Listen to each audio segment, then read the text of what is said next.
Bonjour et bienvenue dans cette nouvelle interview dans les coulisses.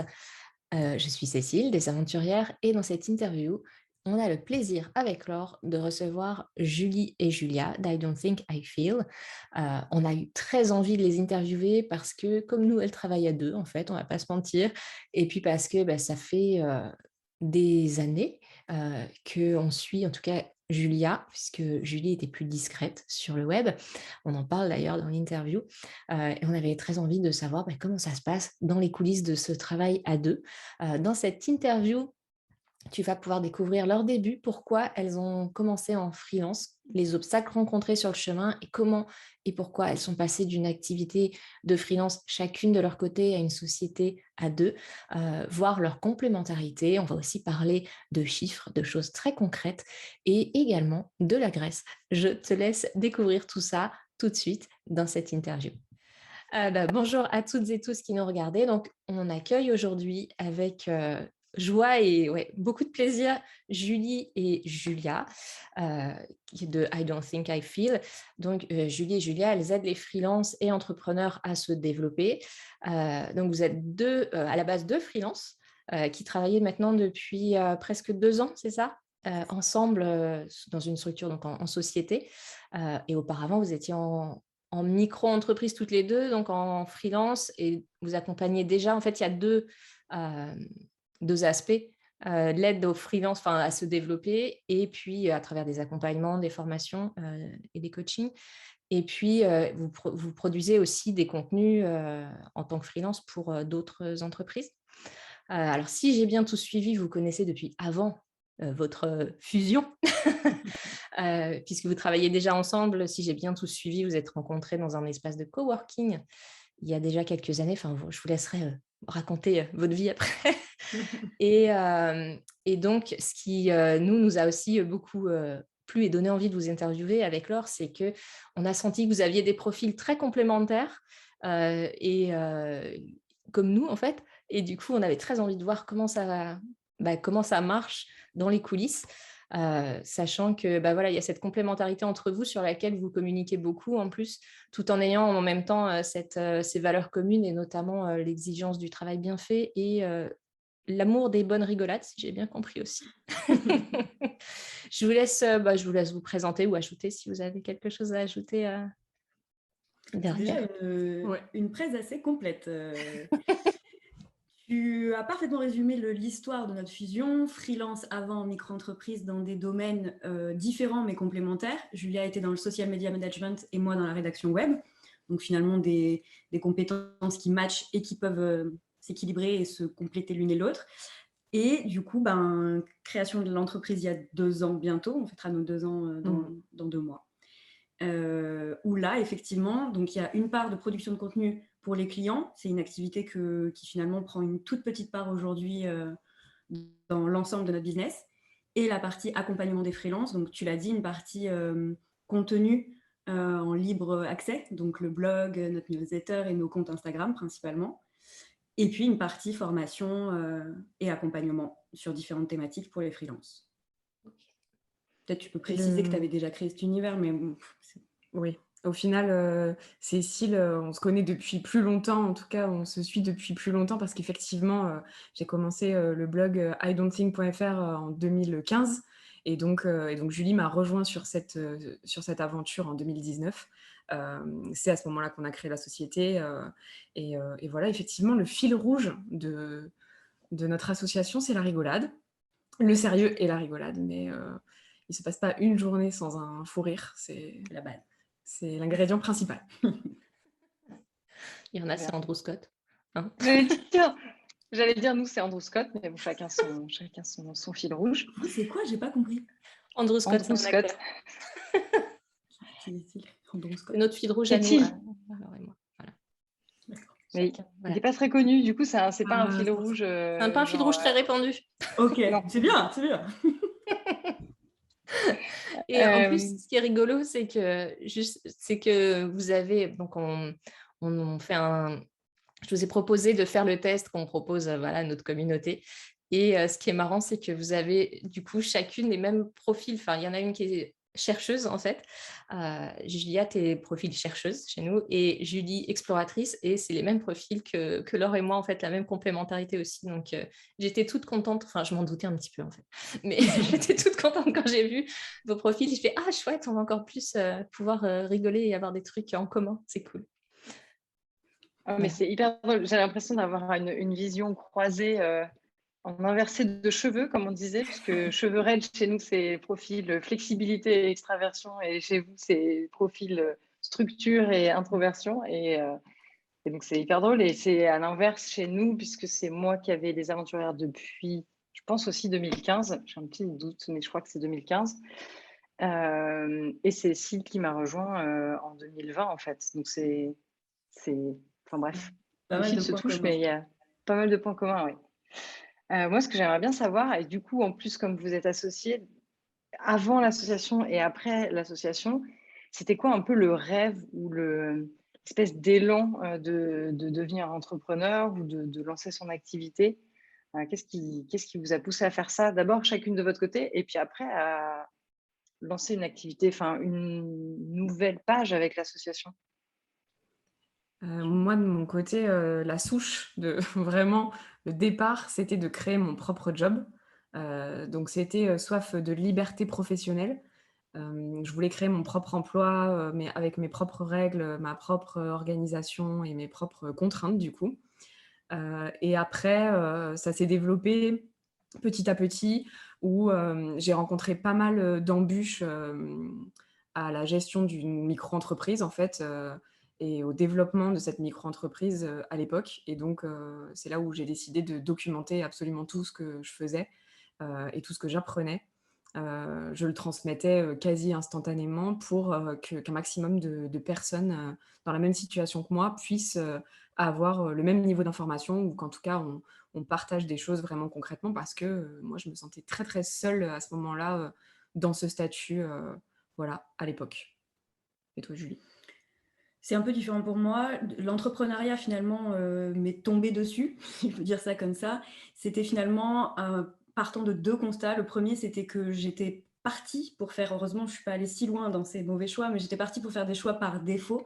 C'est-à-dire, à l'issue de ma licence de lettres modernes, j'avais pas non plus 1000 et une options, de chemins qui s'ouvraient, que ce soit, en continuant, en poursuivant le cursus, des études, ou en essayant de chercher un travail. Donc, j'étais partie pour passer le concours de bibliothécaire, mais parce qu'il n'y avait rien d'autre qui m'interpellait et j'y allais vraiment sans conviction. Et puis, j'ai fait une rencontre, du coup, d'une personne qui, lui, se lançait aussi dans la voie entrepreneuriale, mais qui, lui, sentait une appétence de dingue pour ça. Et en l'aidant, en discutant avec lui, on a fait beaucoup de petites choses en off. Je me suis rendu compte que finalement, donc le deuxième constat, c'était qu'est-ce que j'ai comme compétence et qu'est-ce qui m'anime finalement, qu'est-ce que j'aime faire. Et effectivement, la rédaction, c'est quelque chose que j'adore, jouer avec les mots, l'expression, qu'elle soit orale ou écrite finalement. Et je suis tombée là-dedans parce que je suis arrivée à un moment donné où ce métier-là était donc pas encore créé, mais en émergence, parce que il y avait de plus en plus d'acteurs du web et que la rédaction web, finalement, le contenu est un besoin et oui, un besoin chez tous les acteurs du web. Et donc, je me suis formée à ça et j'allais pas aller chercher du travail en même temps que je me formais, donc je me suis mis en micro-entreprise et finalement, le match a été plutôt cool. Trop bien. Et du coup, et après, qu'est-ce qui vous a décidé de la motivation de travailler ensemble? Elle s'est faite, plutôt petit à petit, en fait, où on a commencé par partager, des, clients, Mission. ouais, des missions. En gros, on prenait, moi je prenais toute la planification, la stratégie, et Julie prenait, toute la partie rédactionnelle, production, écrite, et où, on a fait ça au début en mode, pour voir. Et puis le deuxième client, on s'est dit: «Vas-y, on refait, ça avait bien marché la première fois», et on a fait ça petit à petit, et à la fin, on s'est dit: «Mais en fait, ça marche trop bien, on n'a qu'à, s'associer». Et en même temps, donc ça, faut le voir sur une première ligne, et une ligne parallèle, qui elle aussi faisait son bout de chemin. C'est que moi, à chaque fois que je sortais, des contenus payants, qui concernaient, donc le blog, pour les freelances et pour les entrepreneurs. J'avais tellement confiance en Julie que je lui demandais finalement son avis à chaque fois, sa relecture à chaque fois, pour mes fautes, mais aussi pour la syntaxe, mais aussi pour la cohérence d'ensemble, et cetera. Vu qu'elle savait tout, de moi et tout de mon business depuis presque le début, bah, du coup, elle était capable d'avoir un œil à la fois franc et à la fois bienveillant pour me dire franchement, Julia, là, ça déchire, ou là, il manque des trucs, tu sais faire plus de choses que ça, donc montre plus ou des choses comme ça. Et au final, on s'est dit, bah vas-y, on va prendre nos deux activités. Je vais basculer du coup toutes les formations aussi dans la société. Et si tu le veux, ben, tu vas gérer aussi tout ce que tu as regardé finalement un peu en biais pendant toutes ces années. Bah, finalement, tu vas devenir actrice aussi au même titre que moi aujourd'hui. Est-ce que ça te dit et Julie a dit oui à ce mariage. J'ai dit oui sans trop savoir. Et tant mieux, parce que peut-être que j'aurais dit non. C'est vrai. Mais moi, ça faisait quand même 10 ans déjà que j'étais en micro, donc il y avait un espèce d'essoufflement chez moi. J'étais plus non plus hyper passionnée, ou en tout cas animée au quotidien par mon job. Donc je sentais aussi que j'avais besoin d'un nouveau challenge, de me renouveler un peu professionnellement. Donc c'est tombé effectivement à ce moment-là. Et je n'étais pas complètement étrangère à tout ça, puisqu'elle l'a dit, je participais beaucoup en coulisses, on échangeait énormément. Mais j'ai dit oui sans savoir ce qui m'attendait et la charge en fait de travail pour choper ce fameux train en route. Voilà, si j'avais dû quantifier à ce moment-là, peut-être que je me serais posé plus de questions. Et au final, tant mieux, parce que je ne me suis pas posé de questions et on a tracé. Et ça a été éprouvant, mais voilà, c'est ce qui fait qu'aujourd'hui, on a ce grand sourire.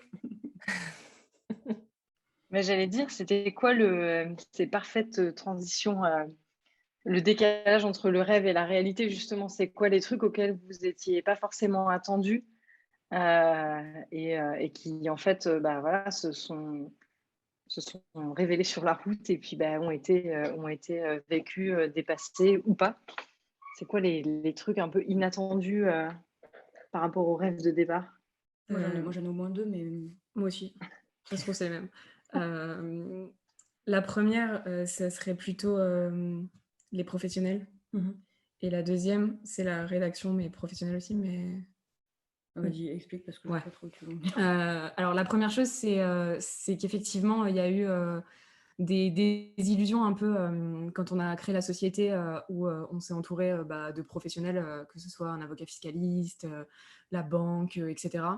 Et en fait, les 6 premiers mois, on est tombé sur des profils où au final, on croyait pouvoir être chouchoutés, ou en tout cas qu'on allait être face à des gens pros qui avaient autant on va dire, de conscience professionnelle que nous, finalement, et on s'est retrouvés face à des personnes, pas tous, fort heureusement, mais beaucoup de personnes où on s'est dit, mais ok, en fait, ils en ont rien à foutre de rien. C'était un sketch et où il a fallu du temps pour digérer ça et pour se dire, ok, bon, ben finalement, il y a des cons partout, et donc il va falloir qu'on trouve d'autres solutions, etc. Donc ça a été un petit peu dur à encaisser, parce que c'est vrai que nous, on n'est pas bisounours, mais disons qu'on est habitué à être entouré de gens qui nous ressemblent et qui matchent avec nos valeurs. Et là, dans ce nouveau monde, on s'est retrouvé face à des personnes qui parlaient plus qu'ils n'en faisaient, clairement, et ça matche vraiment pas avec qui nous sommes, donc c'était un peu compliqué. En passant de micro à société, c'est ça? Quand vous avez changé d'entourage, c'est là où tu as vu cette différence? Entourage professionnel, du coup, les personnes à qui on a pu demander de collaborer avec nous ou de venir nous aider sur certains pôles qu'on ne maîtrisait pas. Et oui, là, désillusion, mais effectivement, c'était aussi une perte de temps. Enfin, il y avait beaucoup de frustration sur ces moments-là. Effectivement, on passe du rêve, si c'était pour répondre à ta question, tu vois, entre le rêve et finalement ce que tu te prends un peu en pleine face. Très bon exemple. C'est que c'était pas si facile, en fait. Ouais. Voilà, c'était pas si facile de switcher. Et la deuxième chose auquel je pensais, c'est que du coup, vu que Julie a dû prendre le train en marche, Julie, qui faisait normalement la prod de contenu, donc la rédaction de tous les contenus écrits, on a dû trouver rapidement des freelances pour nous aider, en fait, à rédiger des contenus pour nos clients, pour que Julie se libère du temps pour elle, tout comprendre, le mécanisme, etc., et que je puisse lui expliquer les tenants et les aboutissants de tout ce que moi j'avais mis en place. Et alors, ça a été aussi la désillusion de trouver des freelances qui soient compétents en rédaction web, ça a été très, très compliqué et je te laisse expliquer du coup, parce que c'était plus ta Et partie. ça a été violent pour moi parce que ça me semblait très, très simple dans la mesure où je savais exactement quel genre de profil je voulais. Mes briefs étaient limpides pour moi puisque c'est mon métier et je m'adressais à quelqu'un dont c'est le métier aussi. Donc, normalement, tout aurait dû bien se passer. Et il s'avère que ça a été, là, pour le coup, hyper violent pour moi parce que j'ai eu affaire à des personnes qui se disaient compétentes et professionnelles et qui ne l'étaient ni l'un ni l'autre. Et j'ai perdu énormément de temps. Et je me suis aussi beaucoup remise en question parce que je me disais que le problème pouvait potentiellement venir de moi. Est-ce que j'étais trop exigeante? Est-ce que j'étais pas claire? Est-ce que, tout ça. Et qui a fait que j'ai presque perdu espoir à trouver des freelances de qualité. Quand je dis de qualité, c'est vraiment ces deux aspects, l'aspect confiance, professionnalisme, fiabilité, et l'aspect compétence, expertise pour nos métiers, parce que c'est un métier aussi qui est quand même technique, parce que c'est sur le web et que c'est pas seulement une plume que je cherchais. J'ai oublié de respirer. que je cherchais. Et du coup, voilà. Mais au final, ça aussi, ça m'a appris pas mal de choses. Comment accorder ma confiance, quel point de validation mettre en place en amont, et puis ne pas lâcher non plus, puisqu'il s'avère qu'on a trouvé après des personnes très, très, très, très cool qui bossent pour nous aujourd'hui, avec nous. Donc voilà, mais ça a été une vraie surprise. Et en plus, Le vous cas avez de la fait ça. sous-traitance, pour le coup, qui était nouveau aussi pour nous, parce que la sous-traitance en micro, on l'a très peu fait, ou alors en bricolant, quoi. Ah ouais, c'est clair. Ouais. C'est un autre niveau. Et en plus, vous avez fait tout ça au moment du Covid, de manière très sympathique aussi, Tout en à fait. termes de petites Juste, surprises. c'est ça, ouais, Ouais, c'était un peu juste avant, avant. pendant. Ouais, c'était de novembre 2019 à février-mars 2020, donc ouais. Ouais, juste après. Surprise. C'est ça. Nickel. Bonne année. C'est ça. Ok. Voilà pour du rêve à la réalité, je pense que c'était les deux choses. Ouais. Et quand vous avez commencé en micro, moi, ça m'intéresserait si vous vous souvenez. Pareil, les choses auxquelles vous attendiez pas quand vous êtes lancé dans l'entrepreneuriat et qui ont été un peu difficiles. Quand tes premiers mois, années de freelance,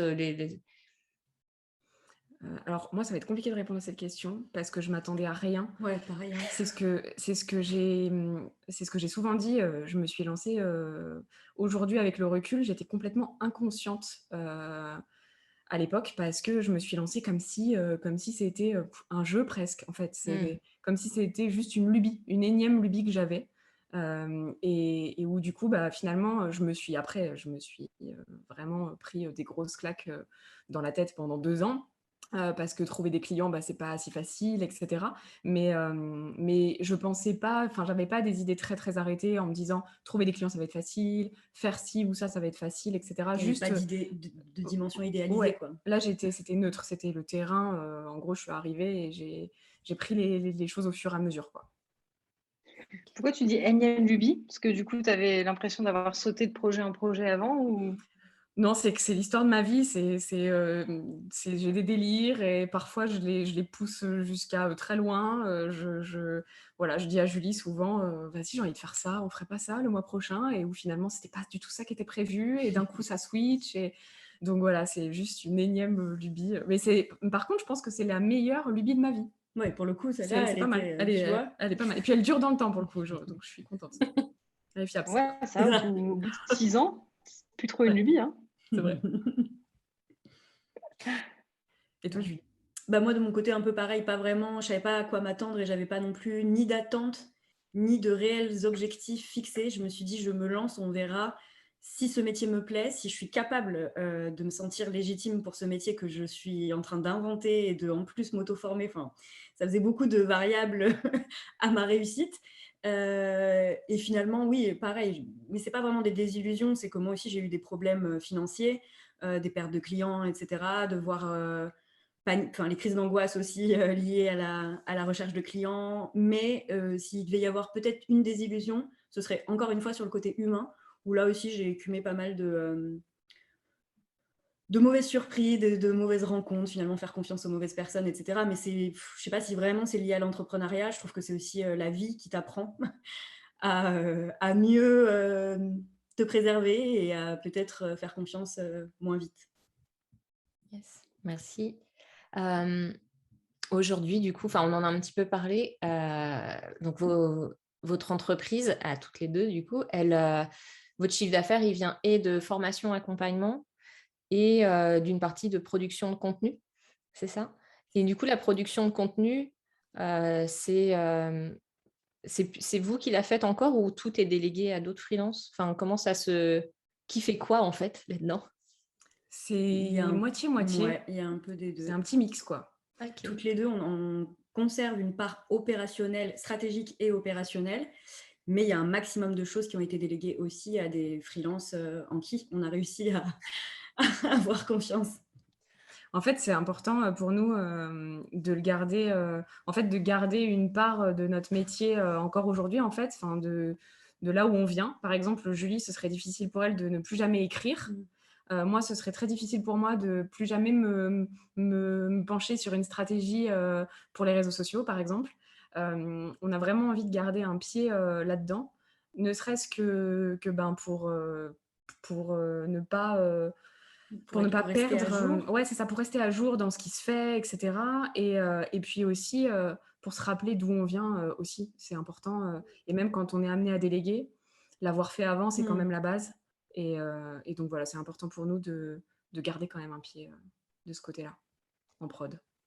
C'est réparti comment, du coup, en termes de chiffre d'affaires? Grosso modo, par rapport aux formations, accompagnement et la production de contenu? Alors on est sur du 30 prod de contenu, 70 vente de formation, à peu près. OK. Et du coup, ma question préférée, comment c'est quoi votre système pour vendre? C'est plutôt genre des lancements, des tunnels de vente qui tournent tout seuls, ouais, c'est comment les clients vous trouvent, en fait? Et d'où ils viennent, ces clients, en termes de Ben, marketing? via tout le contenu que j'ai commencé à pondre en 2015 et qu'on n'a jamais cessé de pondre finalement, à la fois sur le blog, sur les réseaux sociaux, Mmh. partout. C'est C'est le notre marketing de stratégie contenu. numéro 1 Ouais. de visibilité et d'acquisition pour le coup, Mmh. le marketing de contenu. Et OK. après, pour répondre un peu plus à ta question sur les modes de vente, on a aussi les deux. On a des produits qui sont vendus en evergreen et donc pour lesquels on alimente, on apporte de la valeur toujours tout autour en permanence, de manière régulière. Et on a aussi le membership, par exemple, qui fonctionne en ouverture-fermeture des portes, OK. donc avec des lancements. Avec des lancements. OK. Merci. Et les pros, vous avez une stratégie d'acquisition côté entreprise ou c'est du bouche à oreille, c'est ce qui tourne de votre réseau ou comment? Alors, On n'a plus aucune stratégie. on rigole parce qu'en fait, ce qui est très, très drôle, c'est que, quand on tape community manager, freelance sur Google, mon site web oui, j'allais dire julia.couder, mais non, c'est juliacouder.com, ressort, sur la première page. Je sais même pas si c'est encore le cas, mais bon, vu les demandes de devis que je reçois, je pense que oui et en fait, j'ai jamais vraiment optimisé, ce site web pour qu'il ressorte, aussi rapidement sur les résultats, de recherche. Mais du coup, c'est grâce à ça qu'on a des demandes de devis essentiellement. 99% des demandes de devis qu'on a via mon site web ne sont pas exploitables parce que c'est des personnes qui ne sont pas assez précises ou alors c'est des choses qu'on ne fait plus ou voilà, qu'on ne vend plus. Là, aujourd'hui, pour nous, de toute façon, on accepte plus de production de contenu. En fait, on a 3 clients en production de contenu en direct et on les garde pour le moment, c'est nos préfs. Donc on les a gardés et on n'accepte plus personne. Mais en fait, finalement, on n'a jamais eu une stratégie bien définie pour avoir des clients en social media. Les contrats qu'on a signés en social media, ça a toujours été du bouche à oreille. Ça a toujours été eux qui ont débouché sur un contrat et sur une expérience toujours très enrichissante. Les demandes qui arrivent de façon spontanée et qui arrivent via ce site web sont plus brouillonnes, on va dire. Et après, il y a eu beaucoup aussi de croisements avec le site web, du coup, avec les articles de blog, etc., liés aux freelances et aux entrepreneurs, de personnes qui ne voulaient pas acheter une formation pour apprendre à produire du contenu, mais qui voulaient vraiment nous confier leur production de contenu. Là aussi, ça a débouché sur des contrats il y a quelques mois ou quelques années, Et donc, finalement, c'est une prod de contenu général qui a poussé les sites web aussi, parce qu'il y a eu une question de lien entre idon'tthink.fr et juliacouder.com qui a dû faire remonter le site web à un moment donné. Voilà, ça c'est plutôt l'expertise de Julie. Mais quoi qu'il arrive, c'est le marketing de contenu qui nous a aidés avec des backlinks, avec des pages riches en mots-clés, etc.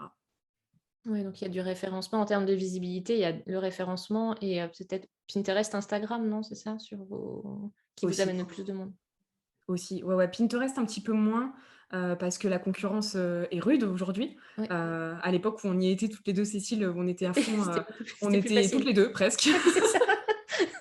Mais sinon là, depuis 2-3 ans, ça baisse forcément parce que la concurrence augmente. Donc, Ouais. donc effectivement, aujourd'hui, c'est plus Instagram qui nous génère du trafic, ouais. Ok.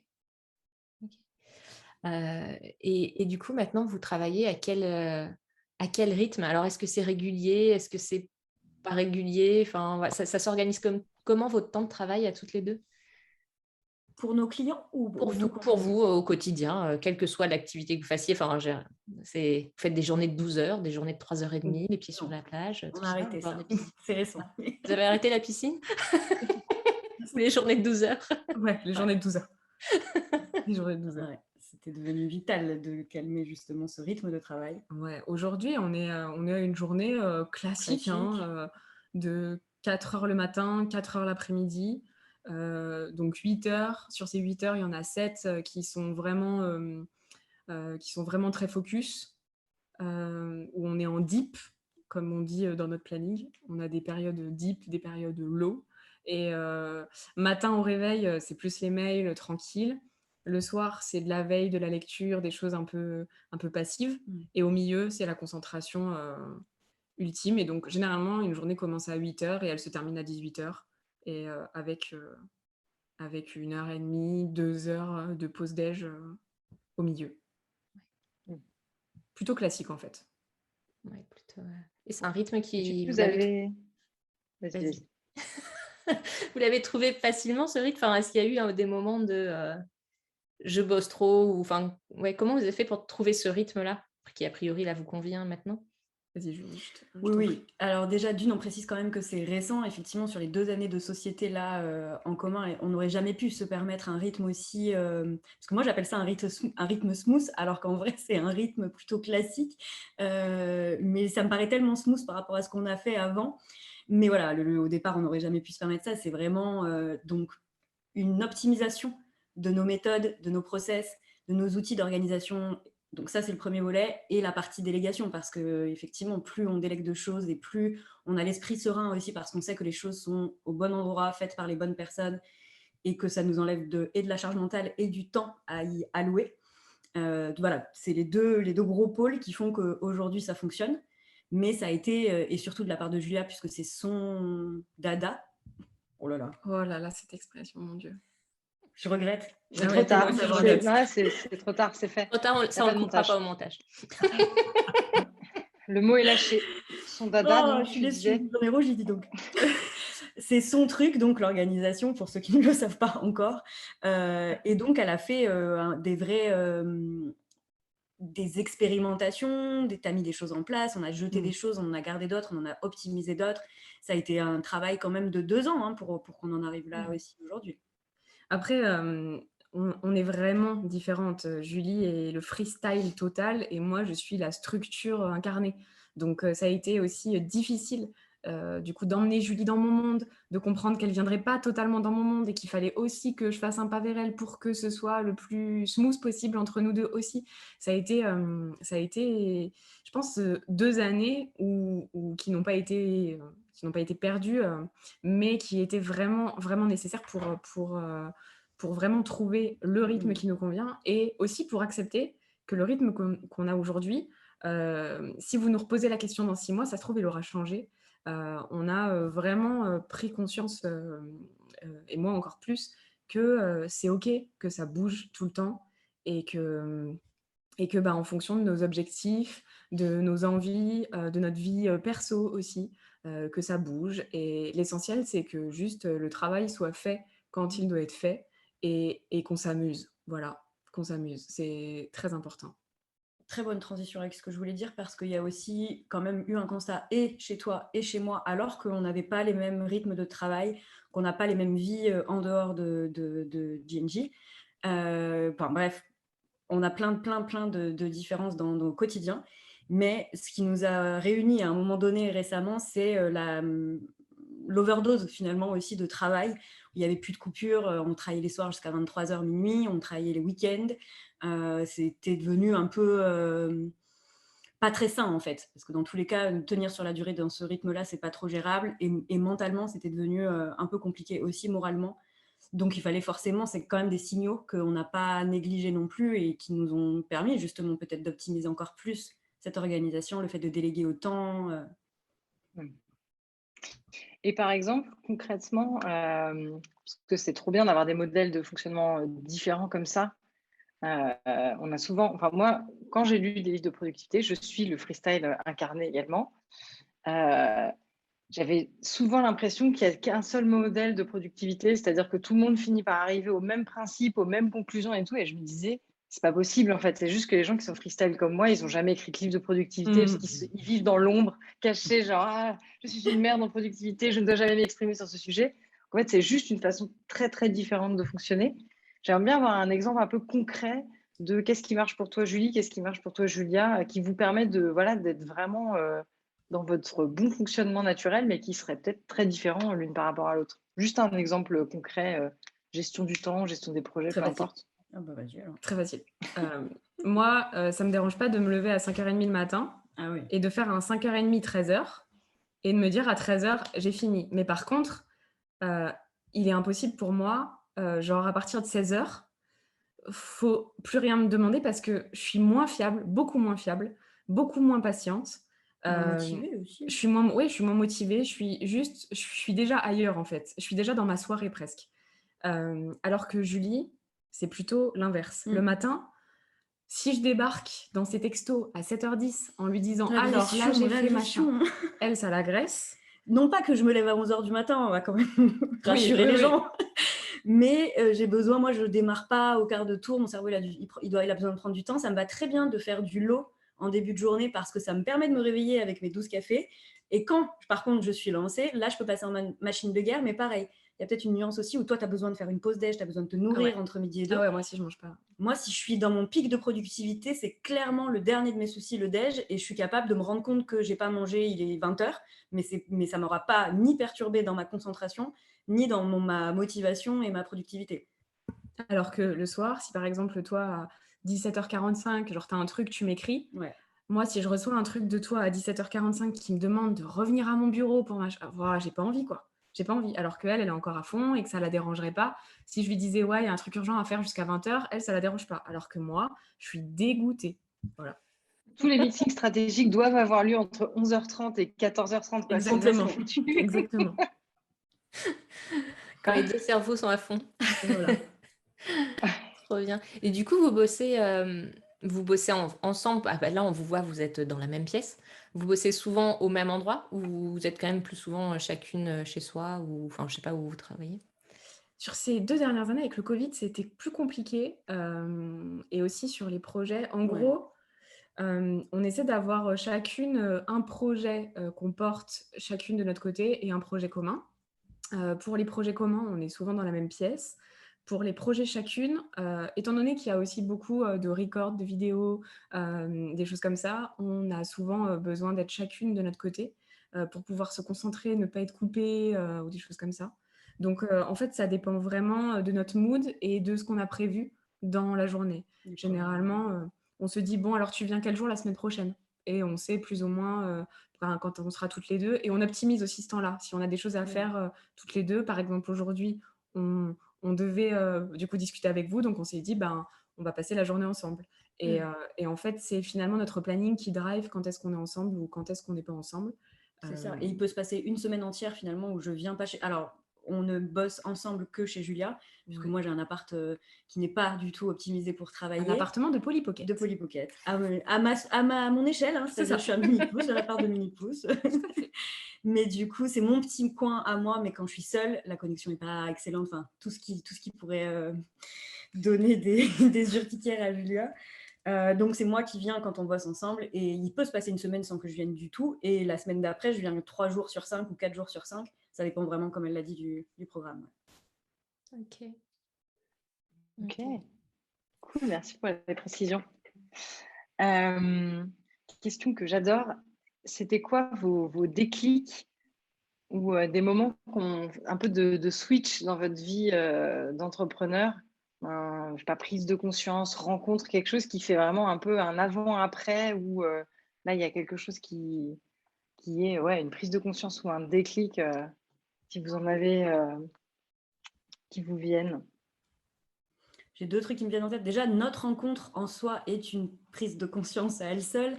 L'association, forcément, c'est se jeter dans l'inconnu absolu, puisque ni l'une ni l'autre ne savions vraiment où nous mettions les pieds. Et moi, peut-être un truc un peu plus spécifique, c'est par exemple mon rapport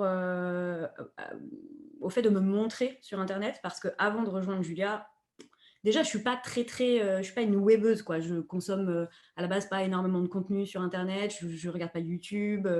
Voilà, je suis pas très geek. Et du coup, production de contenu égale se montrer sur le web, très clairement. Pas forcément toujours en face cam ou quoi. C'est juste se montrer, se dévoiler, partager. Et ça a été un truc que déjà je ne pensais pas être capable de faire. Et surtout, je ne pensais pas kiffer. Donc ça m'a pris quelques temps. Parce qu'au début, je me faisais mes violences. Souviens-toi, quand j'aurais pu. Enfin bref, c'était un peu une torture. Puis il y avait un peu l'épée de Damoclès au-dessus de ma tête qui était Julia, qui elle attendait finalement ça de moi et que je me devais de le faire bien. Donc un peu de pression à gérer aussi en plus de l'inconnu. Mais voilà, c'est comme tout, quand on s'entraîne et qu'on se foire quelquefois, on commence à mieux maîtriser, à se sentir de plus en plus à l'aise. Et quand on se sent de plus en plus à l'aise, c'est là où l'aspect plaisir peut apparaître. Et je me suis découvert quand même, je kiffe trop communiquer sur Instagram, les stories. Là, je me lance un peu dans la vidéo, donc trop cool aussi. Des choses que je pensais clairement pas dire quelques années plus tard. C'est clair. Moi, c'est plutôt les trucs un peu négatifs. Par exemple, mon pétage de plomb de stress avant qu'on parte en vacances, tu te souviens? Non. Il y a qu'une fois où vraiment je me suis fait peur, en mode angoissée, fatiguée, avec la dyshydrose partout sur le corps, des choses où vraiment j'étais fatiguée, quoi, vraiment.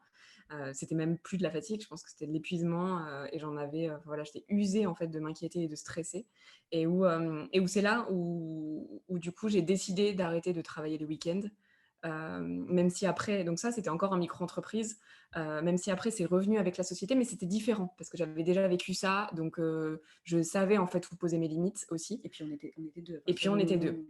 Mais là, c'était à une époque où effectivement, j'étais solo à gérer à la fois mes clients en social media, à la fois à gérer les formations et toute la production de contenu, le groupe Facebook avec des milliers d'entrepreneurs dedans, etc. J'avais beaucoup, beaucoup trop de choses sur les épaules en fait. Et surtout, je savais que si je disparaissais, entre guillemets, ne serait-ce que quelques jours, du coup, ça voulait dire plus rien en prod en fait, parce que j'avais personne pour m'aider à ce moment-là, c'était compliqué quoi. Et donc, du coup, trop de pression et trop de fatigue. Et du coup, je épuisée. Et pourtant, c'était le soir des vacances, c'était le lendemain. On venait d'être en vacances avec Julie, on partait en Grèce 48 heures plus tard. Donc, j'aurais dû... En fait, c'est la redescente de tout, je pense, où là, je me suis dit, OK, quand on revient de Grèce, tu travailles que du lundi au vendredi, c'est tout. Voilà. C'est moins positif que Julie, quand même.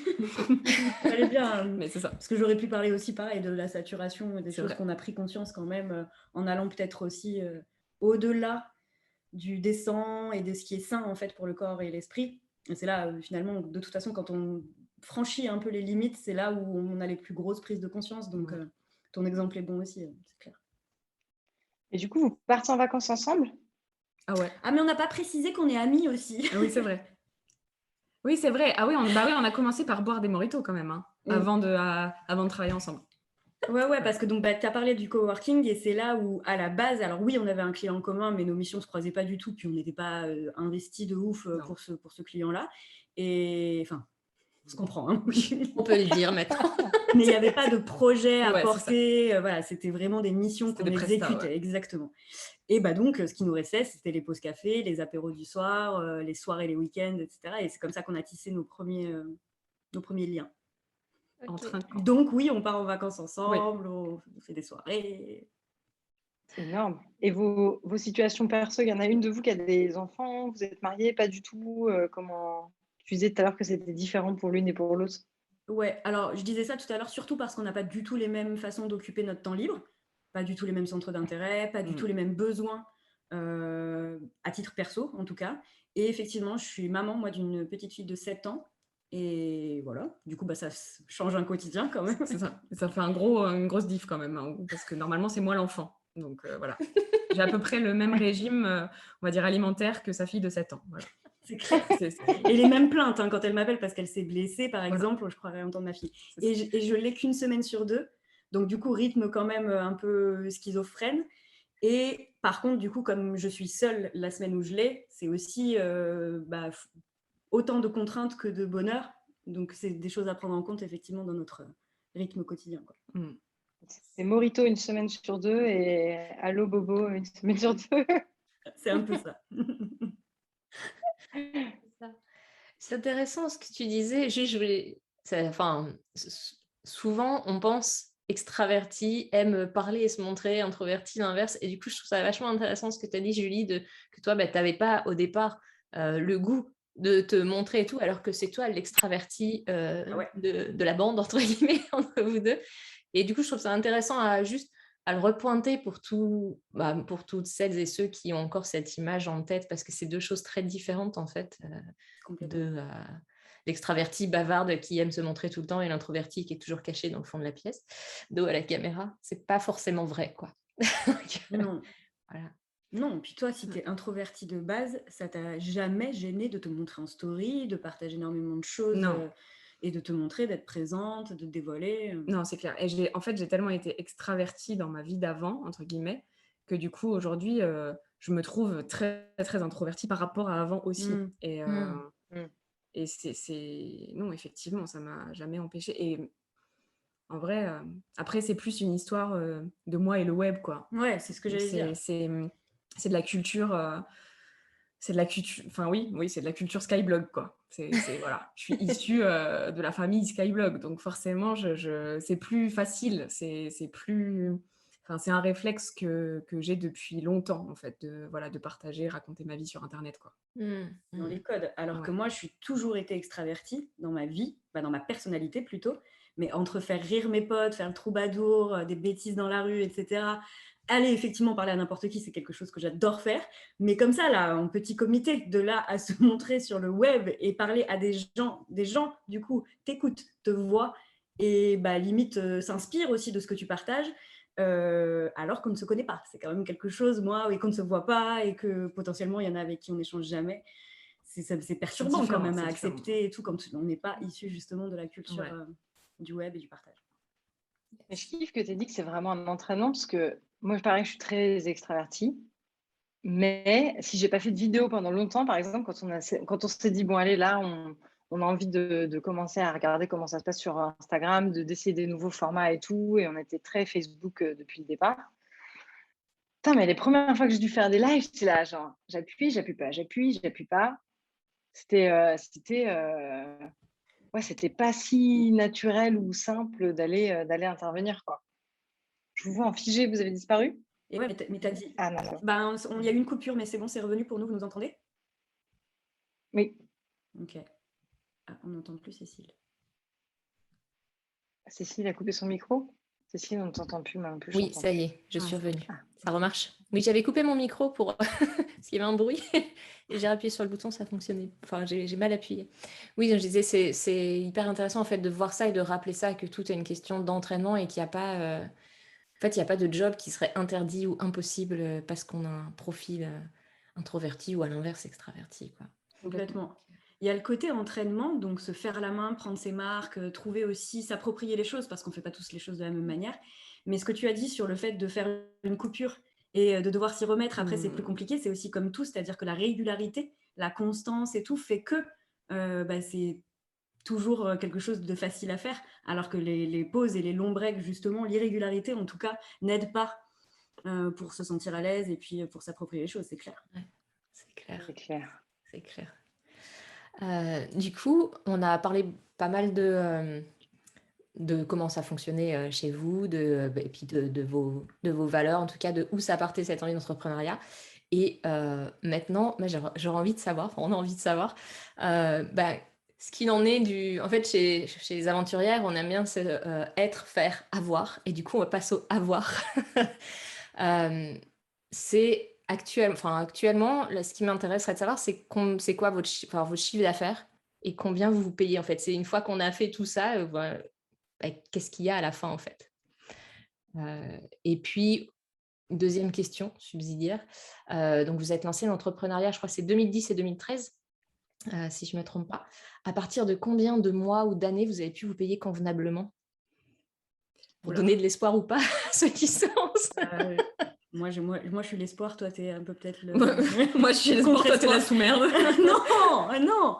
Par rapport à ce volet-là financier, c'est vrai. Moins galéré, moi. Bah oui, parce que toi, tu es arrivé sur un plateau, donc évidemment. Un plateau, mais toi, c'est arrivé comme ça. Genre, on m'a mis le truc dans la bouche.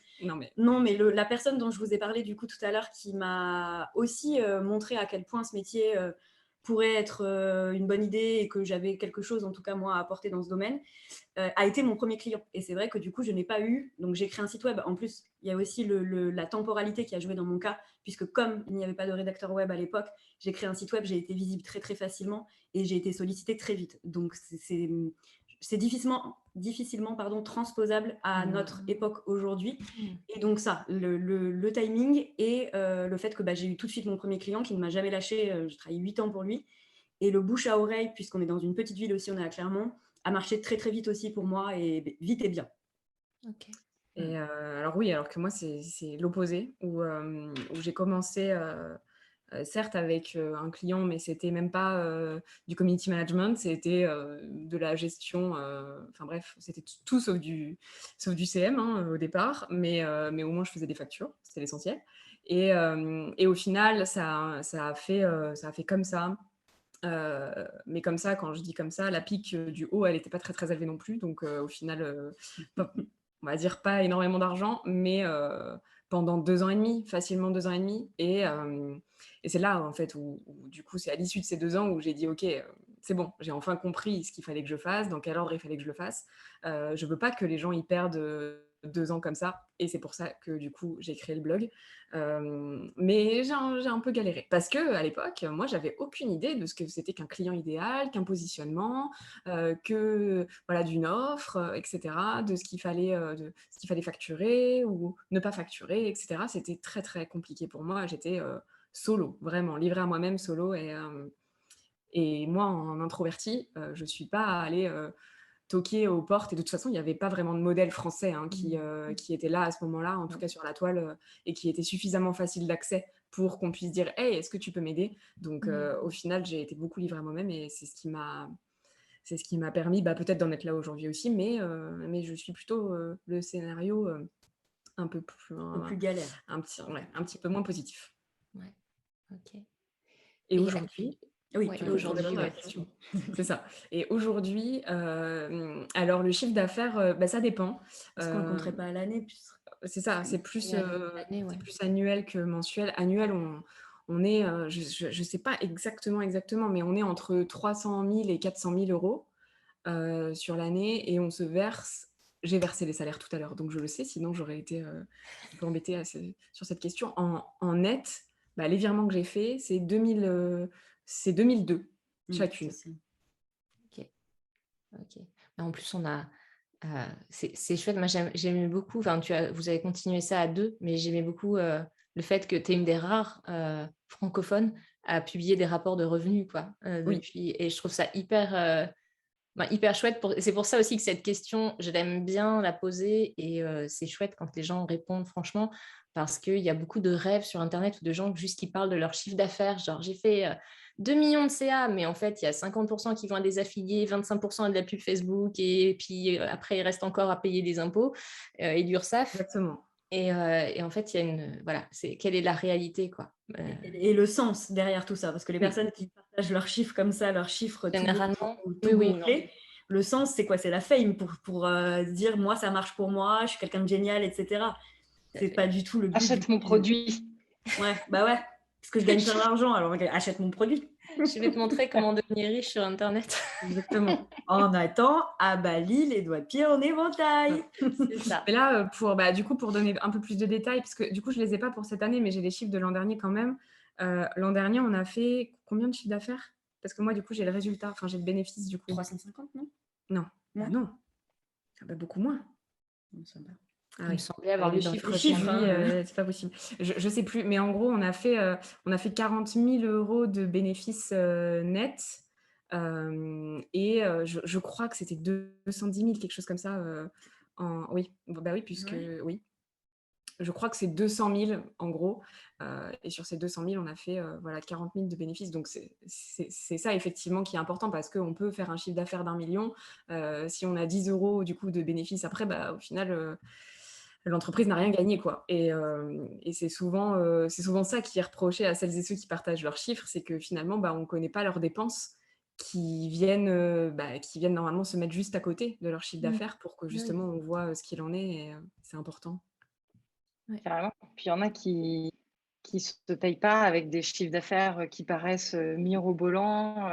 C'est la même chose que les tailles de communauté. C'est un truc qui est, franchement, même moi, je suis toujours un peu victime de ça. Des fois, j'ai des moments où j'ai envie de fame et je me dis, il faudrait qu'on ait tant de followers en plus ou je sais pas quoi.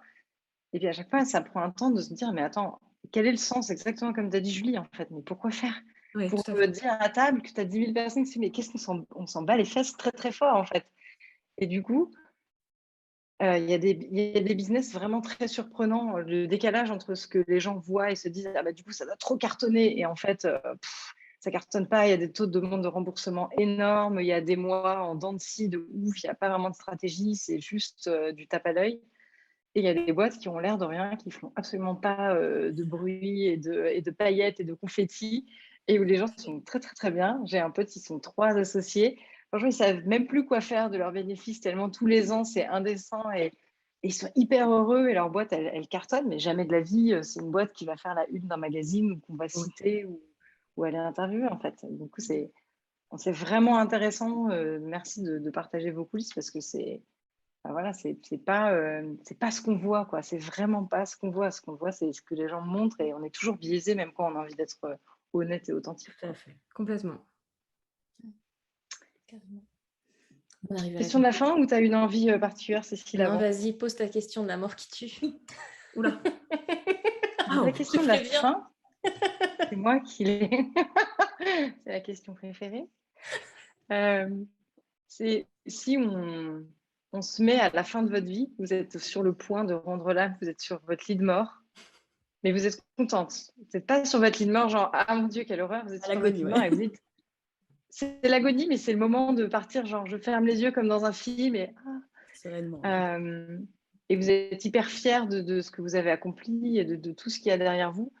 De quoi vous avez envie? Enfin, voilà, qu'est-ce qui vous rend le plus fier à ce moment-là? Et si on se dit que c'est la fin de la vie, qu'est-ce que vous regardez en arrière? C'est peut-être pas du tout du business, hein, mais vous avez envie de vous dire, ok, ça c'est trop cool, et je suis vraiment fière d'avoir vécu et fait ça dans ma vie, et incarné ça dans ma vie. C'est effectivement une petite question de la mort qui tue. Moi, je sais. Moi, je vois même la scène. Vas-y, toi, t'es folle, de toute façon. Moi, je vois la scène. On est en Grèce. On est là où tout a commencé. On est en Grèce. Allez, d'accord, c'est ma patrie. On est en Grèce en train de faire une belote avec nos maris. On est à 4. Cool, t'as de l'espoir pour c'est ça. Nos vies amoureuses. C'est ça. Très bien. Donc, les enfants, ils sont chez les grands-parents. Et nous, on est là en train de faire une belote et en train de boire des piña coladas. Mais pour répondre quand même à la question, parce que là c'était juste la mise en contexte, comme ça vous nous imaginez bien, en maillot, un petit peu fat parce qu'on aura farci un peu peut-être, mais bon, ça c'est l'alcool, ça fait grossir. Et du coup, ce que je retiendrai quand même plus sérieusement, je pense que je serais fière d'avoir une liste de projets et de dire celui-là il a marché, celui-là il n'a pas marché, celui-là il a marché, celui-là il n'a pas marché, et de raconter peut-être des anecdotes liées ceux qui n'ont peut-être pas fonctionné, pourquoi, et qu'au moment où on en pleurait, et qu'à ce moment-là, on en rigole et qu'on ait eu finalement une vie bien remplie de plein de trucs, de plein de rencontres, plein de projets, plein de trucs un peu what the fuck. Voilà. C'est trop bien parce que du coup, c'était un truc, je me suis dit comment choisir entre la partie projet, ce que toi, tu as déployé et que tu as concrétisé, et quelle trace tu laisses derrière. Ouais.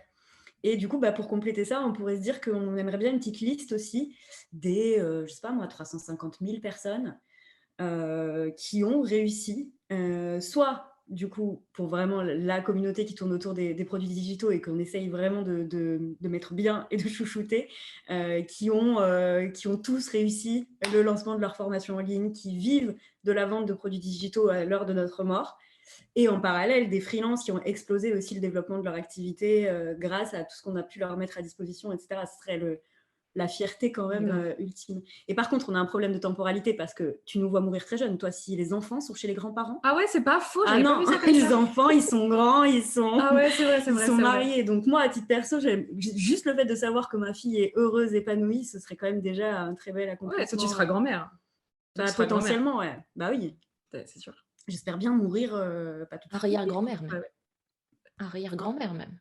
Ou c'est les arrière-petits-enfants qui sont... Non, parce que sinon, du coup, si les petits-enfants sont chez leurs grands-parents, c'est chez vous et vous êtes mal. Mais c'est clair que les arrière-petits-enfants soient chez les grands-parents. C'est vrai. On voit celles qui gardent les chiffres en tête. Mais oui, moi je fais des calculs.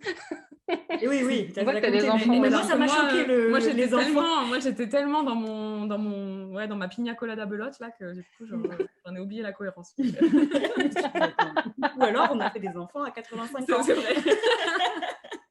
C'est difficile. Ça peut.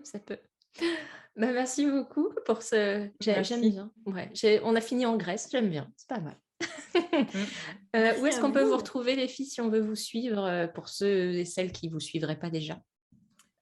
Sur idon'tthink.fr où il y a absolument tous nos contenus, et sur les réseaux sociaux qui seront linkés aussi dans la partie qui sommes-nous contact du site web. Ça sera plus simple que de les dicter comme ça, et puis en plus ils sont en anglais vu qu'on n'est pas très original, et sur les réseaux on est quand même présente en majorité, on est sur Instagram. Essentiellement. Ok, merci beaucoup. Est-ce qu'on mettra tous les liens de toute façon? Oui, on mettra les liens en dessous. Cool, vous êtes parfaite. Trop bien. Merci beaucoup à vous pour l'invitation. C'était très cool. Et l'échange aussi très cool. Ouais.